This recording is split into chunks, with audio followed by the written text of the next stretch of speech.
تعلق اب زبانی اور تکلف تک محدود ہو کر رہ گیا. حمزہ صاحب جی سر. تعلقات زبانی اور تکلف تک محدود ہو کر کیوں رہ گیا ہے؟ سر ہے نا سوسائٹیز کا اور ڈی ایچ ایز کا.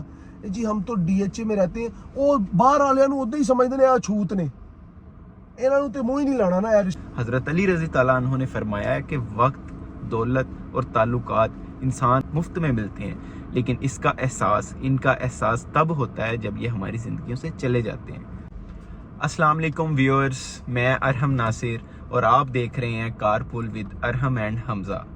آج کا ہمارا ٹاپک ہے importance of relationship in our life. ہماری زندگی میں رشتہ داری کی اہمیت. وقت بدلتا گیا, بدلتی ضروریات اور رجحانات اور شہروں کی مصروف و مشینی زندگی نے اب بڑے بڑے خاندانوں کو چھوٹی چھوٹی اکائی میں بانٹ دیا ہے.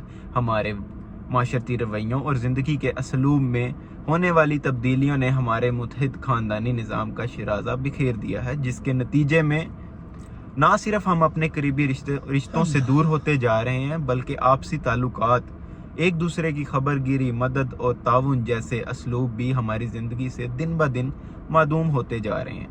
تعلقات اور رشتہ داری کو نبھانے کے لیے وقت اور جذبہ دونوں ہی بہت زیادہ ضروری ہیں, لیکن بدقسمتی سے ہمارے پاس دونوں ہی موجود نہیں ہیں. ہر تعلق اب زبانی اور تکلف تک محدود ہو کر رہ گیا ہے. حمزہ صاحب جی سر. تعلقات زبانی اور تکلف تک محدود ہو کر کیوں رہ گیا ہے؟ سر ارحم صاحب welcome back, thank you for your show. اچھا سر, بات اتنی سی ہے, بہت ہی مختصر سی بات ہے, بہت ہی جامع. اس کے اندر یہ ہے کہ ہم لوگوں نے اپنے نا تعلقات کو نا وقتی ضرورت کے تحت نا بالکل ایسے کر لیا جسے کہتے ہیں نا ریسٹرکٹ کر لیے. کچھ ہمارے رویوں میں تبدیلی نا وقت کے ساتھ ساتھ جس طرح سے جدت آئی ہے, ہم نے نا اپنے آپ کو بس یہی سمجھ لیا کہ بس جہاں تک ہمارا مقصد ہے نا, جہاں تک ہماری ضرورت ہے, ہم نے وہاں تک تعلق کو رکھنا ہے. ٹھیک ہے. اور کچھ میں کہوں گا خاندانی نظام, ہم سوری ٹو سے کوئی بھی اگر یہاں پہ فیمنسٹ ہمارا پروگرام دیکھے اس سے معذرت کے ساتھ, آپ مسوجنی کو جتنا مرضی برا کہیں, یا مسوجنی مینز مطلب کیا میں بتاتا ہوں, مردانہ جو ایک ہوتا ہے نا حاکمیت کا نظام, جس میں مرد کی حاکمیت ہو. ٹھیک ہے. مردوں کی حاکمیت جب تک تھی, خاندان جڑے ہوئے تھے. The reason behind is that عورتوں کے دل بڑے چھوٹے ہوتے ہیں. عورتیں نا چھوٹی چھوٹی باتوں کو نا بنا کے رکھ لیتی ہیں دلوں میں. اب جب ایک عورت ایک گھر چلائے گی, عورت بے شک گھر چلاتی ہے, عورت ایک بہت بنیادی جزو ہے. ہم کسی عورت کی وہ نہیں کر رہے, جسے کہیں گے تذلیل نہیں کر رہے یا کمی نہیں لا رہے, لیکن بات پھر وہی ہے, اللہ تعالیٰ نے دونوں میں خوبیاں اور خامیاں دونوں رکھی. مردوں میں بھی 100 خامی ہیں. جیسے کہ مردوں کے اندر سب سے بڑی خامی یہ ہے کہ وہ جو پرانے وقتوں میں عورت کو کچھ اتنا سمجھا نہیں جاتا تھا, اس سے ایون ڈسکس بھی نہیں کیا جاتا تھا. لیکن حمزہ صاحب ہمارا اسلام تو عورت کو بڑی اہمیت دیتا ہے. میں وہی تو کہہ رہا ہوں, لیکن اس ساتھ ساتھ اسلام نے عورت پہ مرد کو حاکم بنایا. ٹھیک ہے. حاکم مطلب اس طرح نہیں کہ اللہ معاف کرے وہ اس کی کوئی غلام ہے, لیکن اس کا ایک طرح ہے نا, اس کا بنایا, اس کا سایہ بنایا. مرد ایک وہ درخت ہے جس کی چھاؤں میں عورت کو معاشرے کی مشکلوں کی دھوپ کی تپش کبھی فیل نہیں ہوتی. ٹھیک ہے. موسٹلی کچھ لوگوں کے ساتھ برا بھی ہوتا ہے, لیکن ہم تو ایک اکثریت کی بات کریں گے.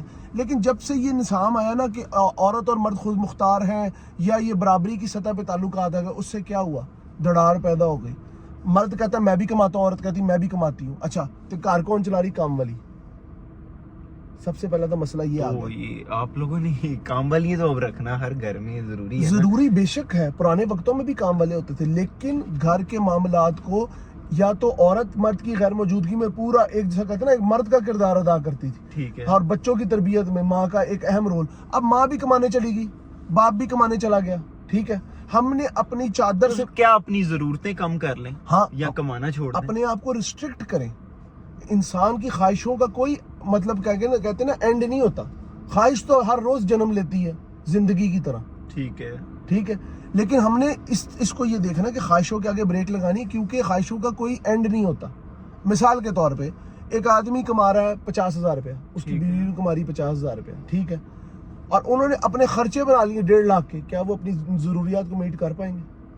ہر وقت کہیں گے تھوڑا ہے, تھوڑے کی ضرورت ہے. خاندانی نظام تبھی تحفظ میں رہ سکتا ہے کہ بے شک اولاد بھی کمائے, میں کہتا ہوں عورت بھی کمائے، لیکن بات یہ ہے کہ اس کے اندر کوئی بیریئر ہونا چاہیے خواہشات کے آگے، وہ چاہے بچوں کی ہو، وہ چاہے سکولنگ ہو. ہمارے آدھے خاندانی معاملات تو اس لیے تباہ ہو گئے کہ ہر بندہ کہنا جی میرے گھر نہ ہو میرے بچے پڑھ رہے ہیں، یا میرے گھر نہ ہو میری بیوی تانوں سرو نہیں کر سکتی، یا میرے گھر نہ ہو اسی. ایسا کیوں ہو رہا ہے؟ کیونکہ ہم نے کیا وقت اتنا زیادہ بدل گیا ہے، یا پہلے وقت میں نہیں ایسا کچھ ہوتا تھا، کوئی دیکھنے کو ملا تھا؟ کیا آپ دلوں میں بغض آ گئے؟ کیا ہو چکا ہے سر؟ دلوں میں دوریاں تب آتی ہیں جب جیب میں مال آتا. پاکستان کے اندر لوگوں نے جائز ناجائز طریقے سے، میں سب کو نہیں کہہ رہا، لیکن ایک اچھی تعداد نے جائز ناجائز طریقے کو یوز کرتے ہوئے بہت زیادہ نا اپنے آپ کو نا سمجھ لیے پریولیج. اور یہ جو ہمارے ہاں سوری ٹو سے کلچر پروان چڑھا ہے نا سوسائٹیز کا اور ڈی ایچ ایز کا، جی ہم تو ڈی ایچ اے میں رہتے ہیں، وہ باہر والے نو ادھر ہی سمجھتے ہیں چھوت نے، انہوں تے منہ ہی نہیں لانا نا اے رشتہ داراں نوں. اور یا پھر مثال کے طور پہ بڑی سوسائٹیوں میں شفٹ ہو کے کوئی غریب رشتہ دار ہے تو بس انسان کی حیثیت جج کی جاتی ہے اس کی تنخواہ کے حساب سے یا اس کے مال کے حساب سے. یہ تو میں اتفاق پرانے وقتوں میں یہ ہوتا تھا کہ اگر پنڈوں بھی کوئی رشتہ دار آ گیا انہوں کچھ اچھے طریقے سے ڈیل کیا جاتا، ایون اودا ہاتھ بھی کوئی کریا جاتا سی کہ یار دی ضرورت پوری کر دینی چاہیے، کوئی ساڈی برادری دا ساڈا بچہ ہے، برادری نہیں ساڈے پنڈ دا ہے، ساڈے علاقے دا. بالکل ٹھیک بات ہے. اب وہ نا دوریاں ایسے آ گئی دلوں میں. اب مثال کے طور پہ حمزہ صاحب اس میں ایک اہم رول آپ سمجھتے ہیں کہ ٹیکنالوجیز کا بھی ہے، جیسے موبائل فون آ گئے، انٹرنیٹ. دیکھیں میری ایک بات سنیں، آپس میں بیٹھے ہوتے ہیں تو فون ہمارا سب سے بڑا مسئلہ کیا ہے؟ ہے؟ میں اپنے اس دن والد صاحب کے کمرے میں گیا تو سارے میری اہلیہ اور میرے گھر والے بیٹھے ہوئے، 5 لوگ بیٹھے، 5 لوگ اپنا فون یوز کر رہے ہیں. میں کہا آپ لوگ کٹھے کیوں بیٹھے ہیں؟ اپنے اپنے روم میں بیٹھے، پھر علیحدہ علیحدہ بیٹھ جائیں. حمزہ صاحب میاں بیوی ایون اپنے کمرے میں اگر سر میں سیپریٹ بیٹھے اپنی ہیں تو مثال وہ دیتا ہوں. اپنا فون استعمال کر رہے ہیں اور بیگم اپنا. سر میں اپنی مثال دیتا ہوں، کئی بار ایسے ہوتا ہے بچہ بھی سنتا ہوں نا میری بیوی اپنا فون یوز کری میں اپنا فون یوز کروں. کہنے کا مقصد یہ ہے دور والے نزدیک ہو گئے، نزدیک والے دور ہو گئے. دلوں کی قدورتیں اتنی زیادہ ہو گئی کہ دلوں میں اتنی زیادہ دوری آ گئی ہے کہ مل بیٹھ کے ایک پلیٹ میں جو وہی بہن بھائی جو ایک جگہ بیٹھ کے ایک ہی کھانا کھا کے راحت سے بیٹھتے تھے وہ آج ایک دوسرے کی شکل دیکھنے کے روادار ہیں. بالکل بالکل. اس طرح میں عامر خان کی ایک پوسٹ پڑھ رہا تھا، میرا خیال ہے اس کو 3-4 سال ہو گئے ہوں گے میں بھی اس بات کو، شاید اگر میں غلط نہیں ہوں.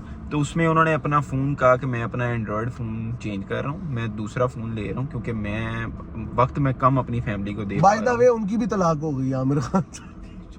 پھر ٹیکنالوجی کا ہی کمال ہے پھر سارا. پھر نہیں ٹیکنالوجی دیکھیں، ٹیکنالوجی انسان کی سہولت کے لیے، گاڑی چلا کے آپ سفر بھی کر سکتے، گاڑی تیز چلا کے آپ اللہ کے پاس بھی جا سکتے. حمزہ صاحب رابطے تو موبائلوں پر بھی ہو رہے ہیں، فونوں پر بھی ہو رہے ہیں، ٹیکنالوجی پہ ہو رہے ہیں، لیکن جو آپس میں بیٹھ کے ایک گپ شپ کا مزہ ہے وہ دیکھیں وہ کم ہو میری گیا ایک ہے. بات سنیں، فون سے آپ کسی کے جذبات کے اظہار کو نہیں محسوس کر سکتے. میرے سامنے بیٹھیں گے آپ، میرے ہاتھوں کی موومنٹ سے میری آنکھوں کا جو ریٹینا ہے وہ آپ کی آنکھوں سے جب ٹکرائے گا تو یہ جو ہے نا جذبات ٹرانسفر ہوتے ہیں. فون پہ وہ والی جسے کہتے ہیں نا کیفیت بیدار نہیں ہوتی. ایک کیا کہتے ہیں جذبے کی جو ایک ہوتی ہے نا، وہ کیا کہتے ہیں رشتوں کی جو ایک گوڑی گوڑی گرمی ہوتی ہے وہ آپ کے دل میں نہیں اترتی. بالکل بالکل. تو یہ بہت ضروری ہے. اور دوسرا اس کے اندر جو مطلب ارم صاحب سوری ٹو سے ہمارے معاشرے میں جو کردار ادا کیا نا، مجھے ایسے لگتا ہے کہ ہم لوگوں نے نا رشتوں کی اہمیت ختم ہی کر دی ہے. ہمیں لگتا ہے کہ بس مال ہونا چاہیے، ٹھیک ہے، اپنا علیحدہ گھر ہونا چاہیے. ہر بندہ چاہتا ہے میں علیحدہ علیحدہ ہو جاؤں. میں نے بڑی کوشش کی، میں ان کی مثال دوں، میں اپنے گھر کی مثال دوں، میں ادھر بڑی کوشش کی. ان دا اینڈ میں بھی ویسا ہوتا جا رہا ہوں کہ علیحدہ ہونا چاہیے، بندے کو اپنا سسٹم علیحدہ کرنا چاہیے. غلط ہے یہ. انسان کی بقا ساتھ رہنے میں ہے. جو مثال کے طور پہ پرانے وقتوں میں ہوتا تھا بیوی بچے ماں باپ سب ایک کمرے میں سوتے تھے، ایک دوسرے کی سانس سے سانس ملا کے سوتے تھے تو ایک دوسرے کا خیال بھی ہوتا تھا. ایک کھانستا تھا 4 اٹھ جاتے تھے، کیا ہوا اسے پانی دو اسے. اب یہ ہوتا ہے ماں علیحدہ کمرے میں بڑی بیچاری لیٹی ہے، بیٹا علیحدہ کمرے میں لیٹا ہے، بیوی اس کی ناراض ہو کے علیحدہ لیٹی ہے. آپس میں اتنا زیادہ جو ایک تکلف آ گیا نا کہ مثال کے طور 80 کسے وال جان گے تو او کی کہن گے، او کی کہہ لیں گے یار، یہی ہے نا شربت کی جگہ پانی دے دیں گے، زیادہ یہی ہے. بالکل. آپ کو لوگوں کی تھوڑی سی اپنی محبت کو کسی کے دل میں اپنائیت ختم ہو گئی ہے. اپنی محبت کو کسی کے دل میں ڈالنے کے لیے نا اس کی تھوڑی سی نفرت برداشت کرنی پڑے گی. کہتے ہیں نا گلاب کو چننے کے لیے پہلے کانٹا انگلی پہ چبھتا ہے، گلاب کے ساتھ ہی نیچے کانٹے ہوگی. فطری طور پر انسان ایک سماجی جاندار ہے. تنہا رہنا کبھی بھی انسان کی سرشت نہیں رہی. گروہ میں رہنا انسانوں کی فطرت بھی ہے اور سماجی ضرورت بھی ہے. زندگی ہر انسان کو کسی نہ کسی مرحلے پر کسی دوسرے کا محتاج بنائے رکھتی ہے کہ ہماری متفارق ضرورتوں کی تکمیل ایک دوسرے کے وسیلے اور تعاون پر منحصر ہے. مل جل کر رہنے میں تحفظ اور اپنائیت کا جو احساس ملتا ہے وہ سماج سے کٹ کر رہنے میں نہیں ملتا. حضرت علی رضی تعالیٰ عنہ نے فرمایا ہے کہ وقت، دولت اور تعلقات انسان کو مفت میں ملتے ہیں لیکن ان کا احساس تب ہوتا ہے جب یہ ہماری زندگیوں سے چلے جاتے ہیں. تو واہ ارم صاحب، آج تو آپ بڑے اقوال زنی لے کے میں نے کہا اب آپ سے سیکھ رہے ہیں کچھ نہ کچھ اچھے میسج تو نہیں، اچھی بات ہے. It's good to باقی learn ان دا something. لاسٹ میں ایک میسج دینا چاہوں گا آج آپ دے لیں. میسج یہ ہے کہ میں نے لاسٹ ٹائم بھی ایک بات کی تھی، ہماری یہاں پر ڈسکشن کا مقصد کسی کی دل آزاری نہیں ہے. ہم جنرل سماجی رویے پہ جنرل بات کرتے ہیں. ہم لوگ ہم خود اس کے شکار ہیں. ٹھیک ہے، تو اس لیے ہم کسی کو غلط نہیں کہتے. ہر بندے کی اپنی رائے ہے.